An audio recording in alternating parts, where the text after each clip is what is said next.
Hey, what's up everybody? Coach Kyle here, and if you like this video, please give it a thumbs up, subscribe to the channel for future content, look back at old videos, there's a ton of them, and if you find this topic especially helpful or interesting, please share it. And I'm actually replying to a Twitter direct message question that I got, and it's kind of a long question, and I thought that maybe you would be, my subscribers would be interested in the question and the answer. And of course, I feel like I could answer this question better via video, just kind of talking, rambling, than I could typing it out. So the question is, this individual is training for a marathon and their weight fluctuates between 211 and 214 pounds. They're trying to lose a few pounds, but can't. Is there any chance I'm eating too many carbs? I'm working on my diet, but I can't seem to drop weight, no matter how much I run or strength train. So there's a whole lot that can go into this. And I can comment on a bunch of things. Like I can comment on, they're trying to lose a few pounds.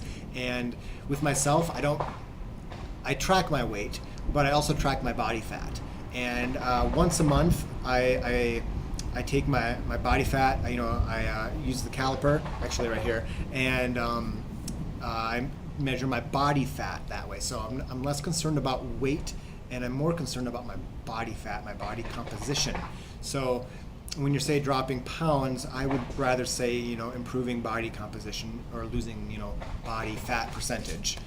Something else is that their weight fluctuates between 211 and 214. That's like a 1% change, so that's extremely minimal. And I don't know how long of a term it's fluctuating, but I mean, if they're measuring day to day or week to week, and it's 211, it's 214, that's not an indication of like changes in body fat. That's just like extra food in the GI system, or extra hydration, extra glycogen, etc. So that's a super minimal change in body weight, like 1% or so. So that's why I'd rather have an average over time and to look at body fat, which actually changes, very slowly.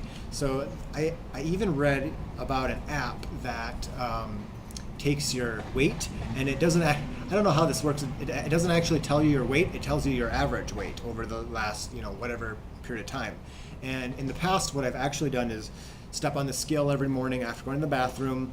And I would do that almost every day. But then when I would go take my body fat, I would take the average weight over the last week or so, rather than taking the weight on that day. So that way I get kind of a more true indication of my weight over an average. It's smoothed out a little bit. Also, let's see, too many carbs. I'm not a big believer in, if you're trying to lose weight, I'm more of I really suggest just eating fewer calories.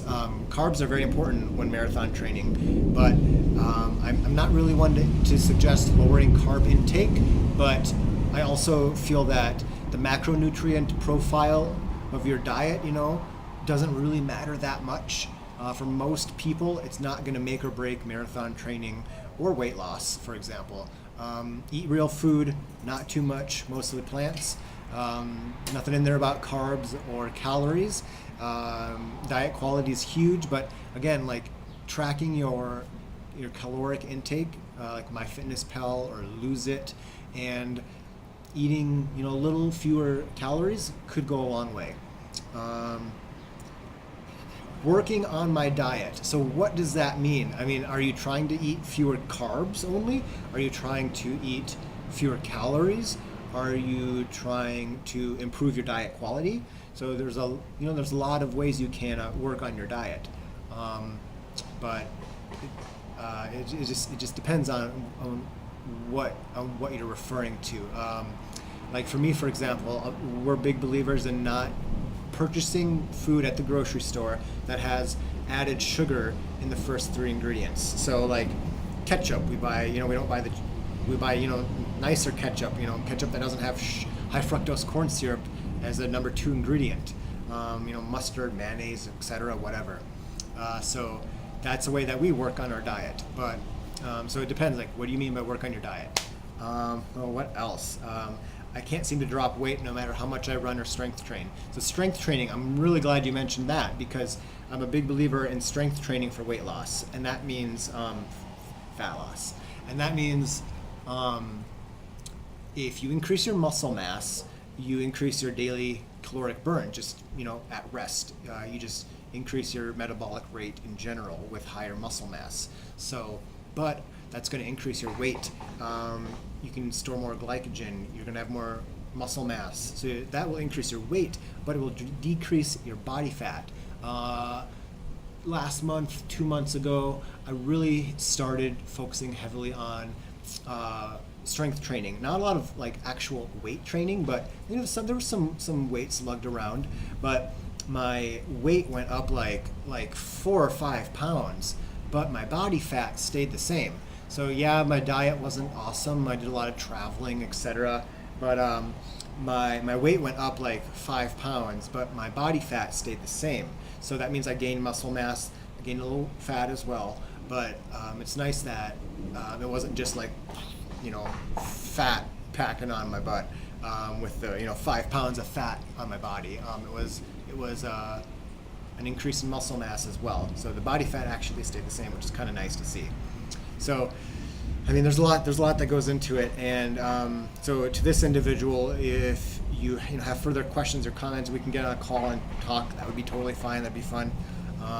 For anybody just in general watching, if you have any questions or comments, please drop them below. And if you want to get on a call and just chat about nutrition. I have a degree in nutrition. So if you want to just talk about nutrition or training or whatnot, feel free to hit me up. Website kylekranz.com. Contact me through there, email, whatnot. It's all cool, and I mean, this is what I do for a living. So if you just want to talk about running or nutrition, or you're interested in working together in a coach-client relationship, that's super awesome too. Check out my website, get a hold of me, and we'll talk further.